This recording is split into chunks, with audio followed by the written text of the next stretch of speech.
खुद को बदलना मुश्किल नहीं, बस यह समझना जरूरी है कहाँ प्रतिक्रिया देनी है और कहाँ नहीं।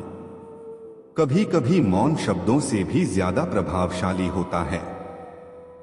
जो व्यक्ति अपने मन और शब्दों पर नियंत्रण पा लेता है वह जीवन की अधिकांश परेशानियों पर विजय पा लेता है। नमस्ते दोस्तों, स्वागत है आपका अपना चैनल प्रेरक कथा पर। आज हम आपके लिए लेकर आए हैं एक ऐसी कहानी जो आपके जीवन को बदलने का सबसे सरल तरीका सिखाएगी। तो चलिए बिना किसी देरी के शुरू करते हैं इस प्रेरणादायक कहानी को। बहुत समय पहले की बात है। मगध साम्राज्य के एक छोटे से गांव में एक युवक रहता था जिसका नाम था अर्जुन। अर्जुन का स्वभाव बड़ा उग्र और जल्दबाज था। छोटी छोटी बातों पर वह तुरंत भड़क जाता और हर बात का जवाब देने की उसकी आदत थी। वह हर बार अपनी बात को सही साबित करने की जिद में पड़ जाता, लेकिन इस स्वभाव के कारण धीरे धीरे लोग उससे दूरी बनाने लगे। अर्जुन को भी एहसास होने लगा कि उसका यह व्यवहार उसे शांति और खुशी देने के बजाय तनाव और अकेलापन ला रहा है। वह समझ नहीं पा रहा था कि इस स्थिति से कैसे बाहर निकले। एक दिन उसे पता चला कि पास के एक जंगल में भगवान बुद्ध अपने शिष्यों को उपदेश दे रहे हैं। बुद्ध की करुणा, उनके ज्ञान और जीवन की शिक्षाओं के बारे में अर्जुन ने बहुत कुछ सुन रखा था। उसने सोचा शायद मुझे मेरे सवालों के जवाब बुद्ध के पास मिल जाएं। वह उत्साह से प्रवचन स्थल पर पहुंचा। वहां भारी भीड़ थी और बुद्ध अपनी शांत और सरल वाणी में जीवन की गहराइयों को समझा रहे थे।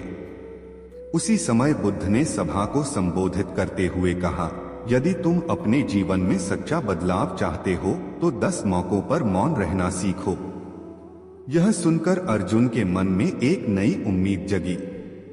प्रवचन के बाद वह बुद्ध के पास गया, उनके चरणों में झुका और बोला, भगवान आपने कहा कि 10 जगहों पर चुप रहना चाहिए।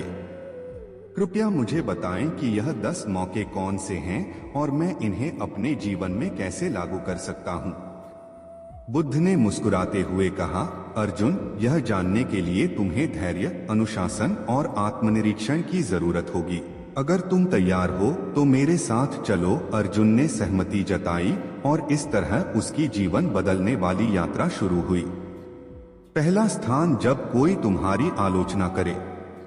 बुद्ध ने अर्जुन को पहली शिक्षा दी, जब कोई तुम्हारी निंदा करे तो चुप रहो। आलोचना तुम्हारे लिए एक दर्पण है। अगर तुम गुस्से में जवाब दोगे तो तुम उस दर्पण को तोड़ दोगे, लेकिन अगर तुम शांत रहकर सोचोगे तो समझ पाओगे कि उस आलोचना में कितनी सच्चाई है। बुद्ध ने उसे एक उदाहरण दिया। एक बार एक व्यक्ति ने मुझे अपशब्द कहे। मैंने चुप रहकर उसकी बात सुनी। जब वह थक गया तो मैंने उससे पूछा, अगर तुम किसी को उपहार दो और वह उसे ना ले तो वह उपहार किसके पास रहेगा? वह बोला, मेरे पास। मैंने कहा, तुम्हारे यह शब्द क्षण तुम अपने मन के क्रोध, प्रश्न और भय की परतें देख पाते हो और तब तुम्हें समझ आता है कि दुख दरअसल तुम्हारे आत्मबोध का द्वार है। अर्जुन ने इस शिक्षा को हृदय में उतारा। उसने सीखा कि जब मन पीड़ा से भर जाए तो उसे बाहर नहीं भीतर देखना चाहिए। वह चुप रहा।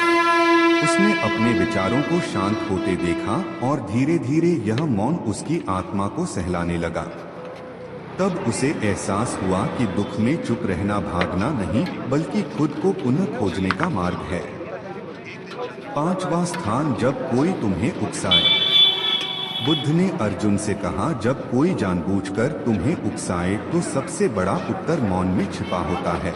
यह केवल मौन नहीं बल्कि तुम्हारी अंतर्निहित शक्ति और धैर्य का प्रतीक है। उन्होंने एक साधु की कहानी साझा की। एक समय की बात है।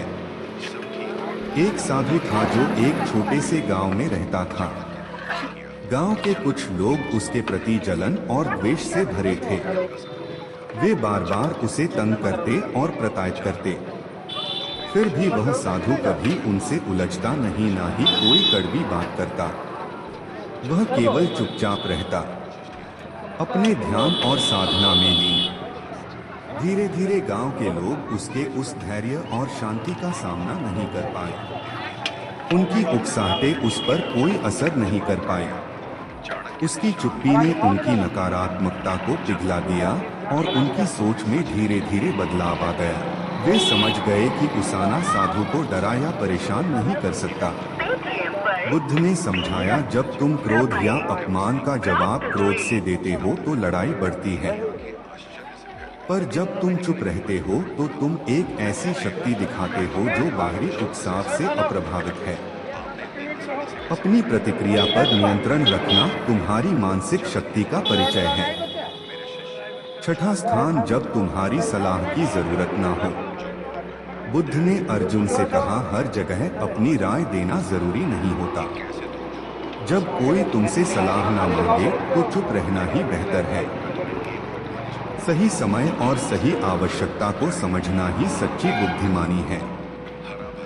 अर्जुन ने महसूस किया कि सलाह देना सद्भावना है, लेकिन जब वह अनचाही हो तो वह उल्टा असर कर सकती है। यह शिक्षा अर्जुन के लिए बहुत उपयोगी साबित हुई। सातवां स्थान, जब तुम्हें अपने ज्ञान पर घमंड हो। बुद्ध ने कहा, ज्ञान असली तब होता है जब वह विनम्रता के साथ जुड़ा हो। अगर तुम अपने ज्ञान का दिखावा करोगे तो वह खोखला बन जाएगा और तुम्हें असली सम्मान नहीं मिलेगा। बुद्ध ने समझाया कि घमंड ज्ञान का शत्रु है। जो व्यक्ति अपने ज्ञान पर घमंड करता है वह सीखने की प्रक्रिया बंद कर देता है और दूसरों से दूरी बना लेता है। सच्चा ज्ञानी वह होता है जो अपने ज्ञान को नम्रता, सहानुभूति और दया के